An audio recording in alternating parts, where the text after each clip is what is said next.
In the late 1800s and early 1900s, lynching and other hate crimes were feared by most African Americans. However, Ida B. Wells-Barnett was not most African Americans.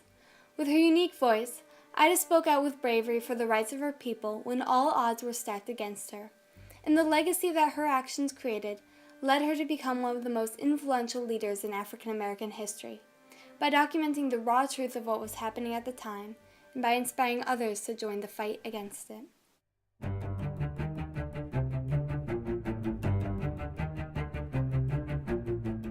Although African Americans were freed almost 6 months after Ida's birth on July 16, 1862, in Holly Springs, Mississippi, she still faced vicious prejudice.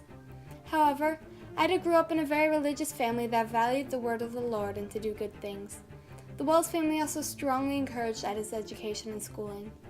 When tragedy struck and the yellow fever epidemic swept throughout the South, taking both the lives of her parents and youngest brother, Ida had to put those teachings to work.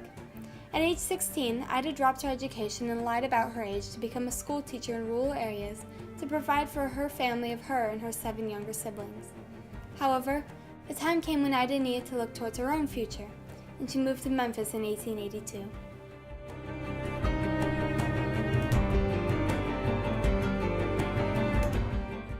While in Memphis, Ida still taught in more rural areas, causing her to travel by train to get to work and back to home.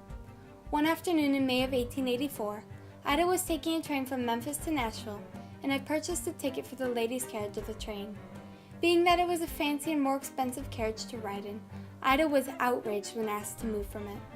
After refusing to move from her cart, she was forcibly taken from her place by several crewmen, after biting the hand of the man who first tried to move her.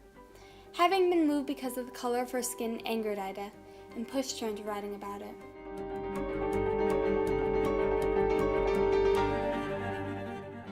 Ida B. Wells had been writing in multiple newspapers by this time, but now her words held much more power and rage and the will for change, saying, "The people must know before they can act, and there is no educator that can compare with the press."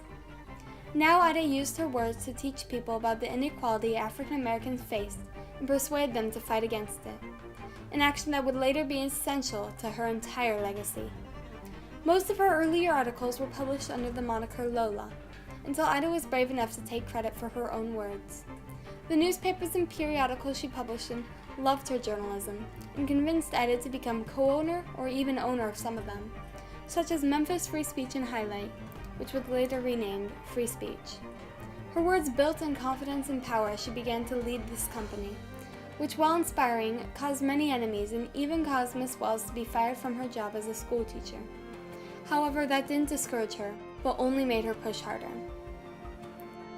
In 1892, 3 African American men, one of which being Ida B. Wells' good friend, Thomas Moss, set up a grocery store in town called the People's Grocery. Ida was extremely proud of her friend's work, but the owners of a white grocery store whose attention was being pulled away by the new store were not. They vandalized Tom Moss's store constantly. While defending their store, one of Tom Moss's partners shot one of the vandals, sending Moss and his partners to jail. There they were taken from their cells and lynched by the vandals and their supporters. When Ida had caught word of what had happened, she was furious. She used her position of part-time owner and editor of Free Speech to publish an article about the lynching and demanding for justice. She wrote, "I expected some cowardly retaliations from the lynchers. I felt that one had better fight against the injustice than to die like a dog or a rat in a trap."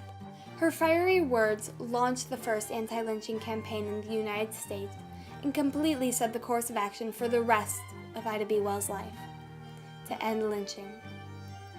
Putting her life in danger, Ida B. Wells began to travel over the South to get more information on other lynching cases and publishing more injustices. She encouraged people to leave the state that would not protect them, and within months, several thousand African Americans left their communities and moved elsewhere in the country. She questioned the excuses white men used to justify their lynching of blacks, proving them wrong time after time. Those who opposed Ida's writings did not take kindly to this. On May 27, 1892, a committee of white men banded together to demolish the presses and furnishing of free speech. Ida had not been there at the time, but the message that she would be murdered if she returned remained. Memphis was no longer safe for Ida, and she made the move to New York. Not out of fear, though, but out of the thought that she believed she could be more effective in her new location. And on October 5th, 1892, Ida gave the first major speech of her career, one that shined light on the seriousness of lynching. She told the story of Thomas Moss. Wells finished the speech with tears streaming down her face, and although she was upset with herself for crying, all were moved by her powerful words. Invitations poured in from multiple states for Wells to inform America about lynching, and Ida B. Wells' anti-lynching campaign flew into full force. Ida was still continuously publishing articles, but now she was speaking in front of larger, more receptive groups of people, sometimes even out of the country. The crowds grew to over 1,000, and the applause was thunderous. She was even able to begin a more personal side to her life. On June 27, 1895, Ida B. Wells became Ida B. Wells-Barnett, as she became married to activist and newspaperman Ferdinand Barnett. She also had 4 children with him, but never strayed from her career in political activism. Ida also began to arrange and lead multiple organizations to fight against the injustices. In 1896, she formed the National Association of Colored Women. She also organized the Alpha Suffrage Club for African American women, leading the parade for the cause down Michigan Avenue. Ida B. Wells-Barnett also marched in the famous suffrage parade in Washington, D.C. in March 1913. However, some white women threatened that they would not march if they had to march beside a black woman. But Ida held her ground, marching proudly among the others to stand up for women's rights. As the Great Depression was arising, many whites feared that black people would steal the few jobs that were left in the U.S., causing an increase in hate crimes, including lynching. Wells-Barnett immediately flew into action. Ida traveled all over the country interviewing survivors of hate crimes and protesting tragic and unfair cases that never got resolved. She wrote vigorously, pleading the state to do something about the crimes. Although little action was taken, Ida still fought full-heartedly.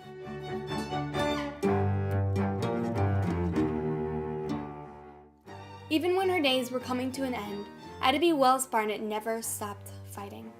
She continued to lecture and be involved in her community, still writing her powerful articles about the drastic effects of lynching. She even made an unsuccessful bid for Illinois State Senator at age 67. Several years later, a few months before her 69th birthday, Wells felt dizzy and nauseated, and after slipping into a coma, was rushed to Chicago Daily Hospital.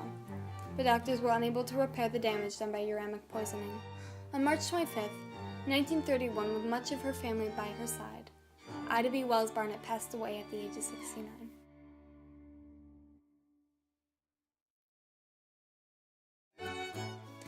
Ida B. Wells-Barnett once said, "Somebody must show that the Afro-American race is more sinned upon than sinning, and it seems to have fallen upon me to do so." However, saying that is easier said than done. Ida's fight was mostly one she fought by herself, but that never deterred her in the slightest.